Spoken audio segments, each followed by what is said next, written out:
Comment faire une animation de logo 3D avec cette couleur originale dans After Effects en utilisant le fameux plugin Element 3D? C'est ce que nous allons voir dans cette vidéo après le générique. Nous allons rapidement créer une nouvelle composition. Je fais la CTRL plus N pour créer une nouvelle composition. Puis je vais donner un nom.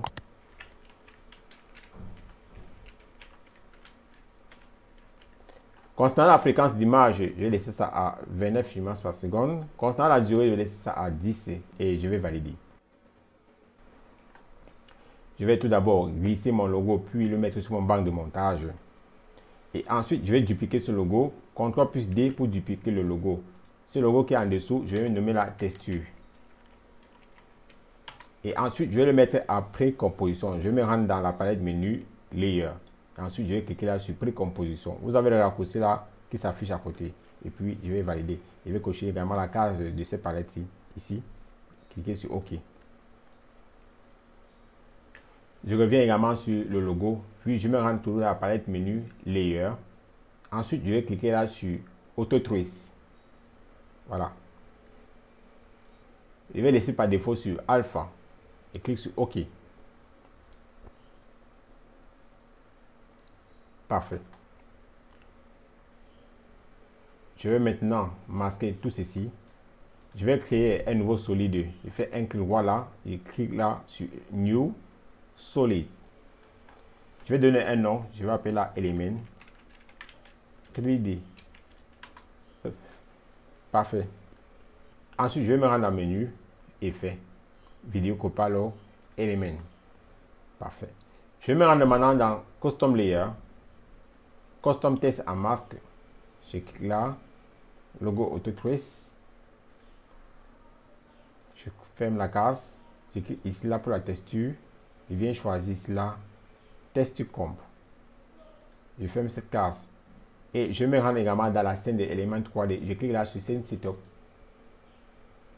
Une fois nous sommes dans la scène de Element 3D, premièrement, je me rends également sur Extrude. Pour extruder également mon logo, je clique là, Extrude. Parfait. Je me rends également dans la scène de Element 3D. Je vais attribuer ma texture sur le logo. Je clique là, je clique sur Bevel One. Je clique là pour activer sa texture. Je clique là, je m'en vais chercher sa texture. Puis je clique ici. Puis je clique sur Layer One Texture. Puis je clique sur OK. Maintenant, je reviens également sur Extrusion Modèle. Puis je reviens ici. Je vais changer maintenant l'orientation de la texture pour qu'il puisse s'adapter au logo. Je clique sur Texture Mapping. Je choisis la UV. Parfait. Je reviens également là pour corriger la profondeur de ma texture. Je reviens là sur Bevel. Je reviens également sur l'extrusion de modèle. OK. Vous voyez cette case, vous voyez cette partie. Expand Edge. Expand Edge signifie prolongement de contour, élargissement de bord. D'accord? Il va attribuer la valeur de moins 0,90.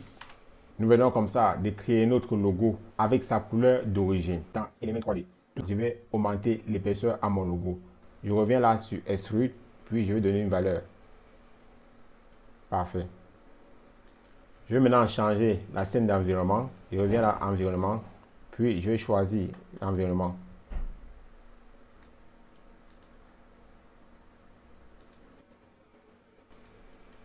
Parfait.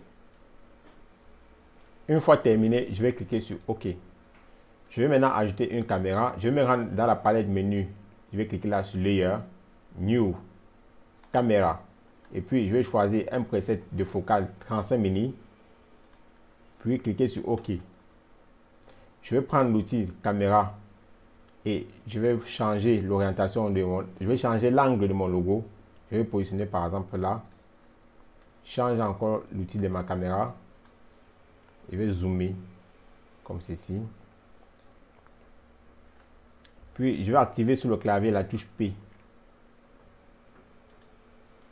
Je vais avancer de 1 seconde. Puis, je vais changer. Voilà, comme ceci.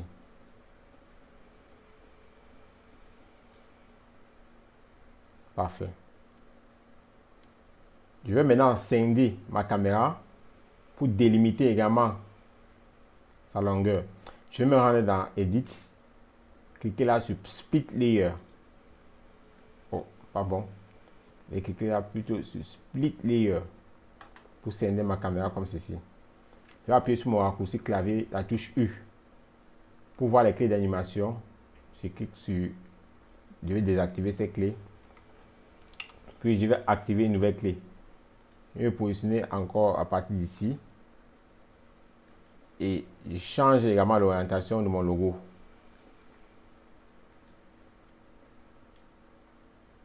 Parfait. Je vais délimiter ma composition à cet endroit.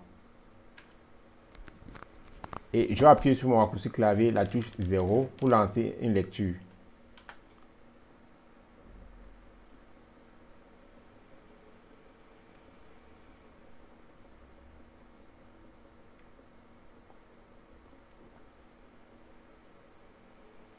Je vais maintenant ajouter une lumière pour éclairer également mon logo. Je fais un clic droit, New, Light. Le type de lumière que je vais utiliser ici, là, je vais choisir une lumière ambiante. L'intensité, je vais mettre là à 100. Non, mettons l'intensité à 85. Et voilà. Voilà, c'était tout pour cette vidéo. J'espère que vous avez appris quelque chose de nouveau. N'oubliez pas également de lâcher un gros pouce bleu et de donner votre avis en commentaire. On se retrouve dans la prochaine vidéo. Ciao, c'était TJPFX.